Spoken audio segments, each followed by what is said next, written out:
Interview 1. Welcome to Workplace Wellbeing.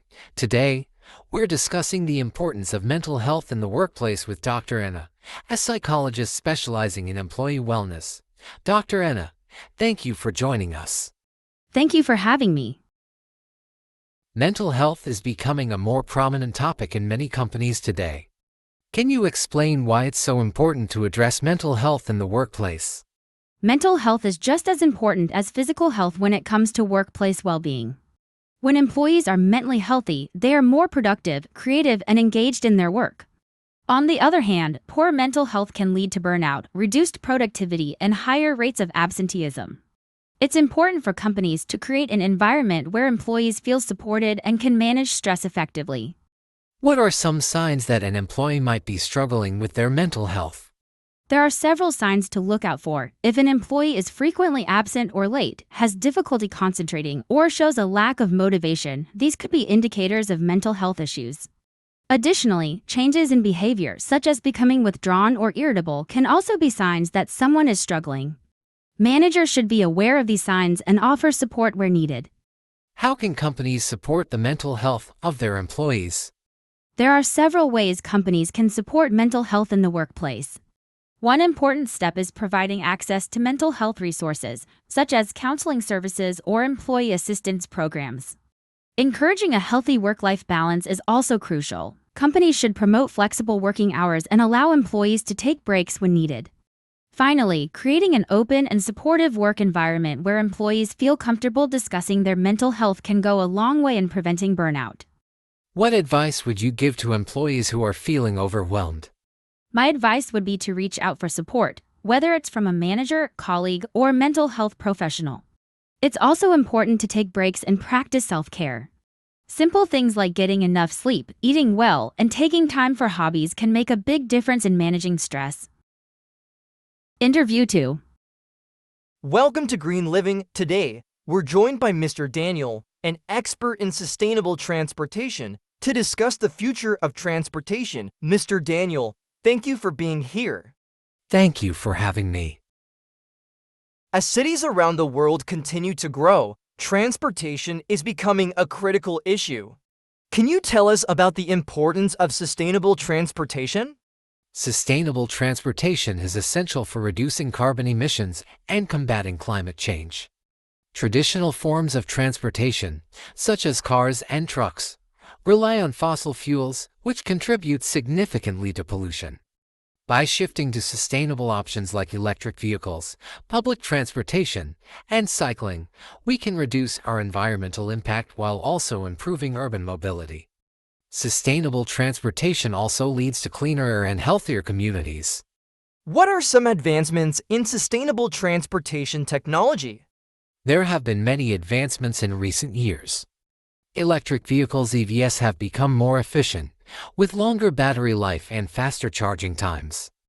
Autonomous vehicles are also being developed, which could make transportation more efficient and safer. Additionally, many cities are investing in infrastructure to support cycling and walking, such as dedicated bike lanes and pedestrian-friendly streets. Public transportation is also being modernized with electric buses and trains, reducing the reliance on diesel-powered vehicles. What challenges do cities face when trying to adopt sustainable transportation methods?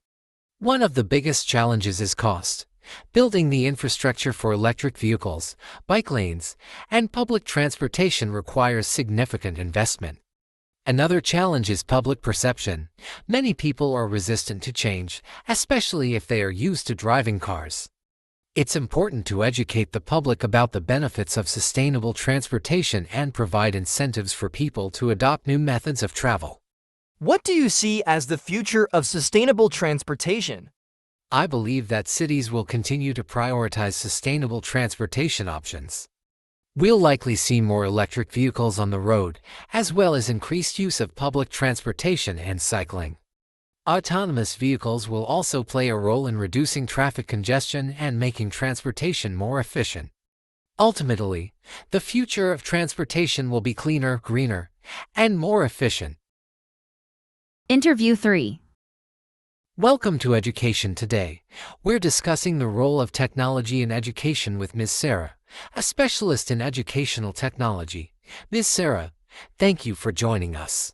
It's great to be here. Technology has changed many industries, and education is no exception. Can you tell us how technology is being used in the classroom today? Technology is playing an increasingly important role in education. One of the most significant changes is the use of digital platforms for learning. Many schools and universities are using online platforms to deliver courses and materials, which allows students to learn at their own pace and access resources from anywhere. Interactive tools like virtual simulations and educational apps also help make learning more engaging. Technology is also being used to facilitate communication between teachers, students, and parents through platforms like online gradebooks and messaging systems. What are the benefits of using technology in education? There are several benefits. First, technology makes education more accessible, especially for students who may not have access to traditional classrooms. It also allows for personalized learning, where students can focus on areas where they need the most improvement. Additionally, technology can help teachers track student progress more effectively and adjust their teaching methods accordingly. Finally, technology can make learning more interactive and engaging, which can help students stay motivated. Are there any challenges to using technology in education? Yes, there are challenges. One of the main challenges is ensuring that all students have equal access to technology. Not all students have computers or internet access at home, which can create a digital divide. Another challenge is training teachers to use technology effectively. It's important for educators to feel comfortable using digital tools so that they can integrate them into their lessons in meaningful ways.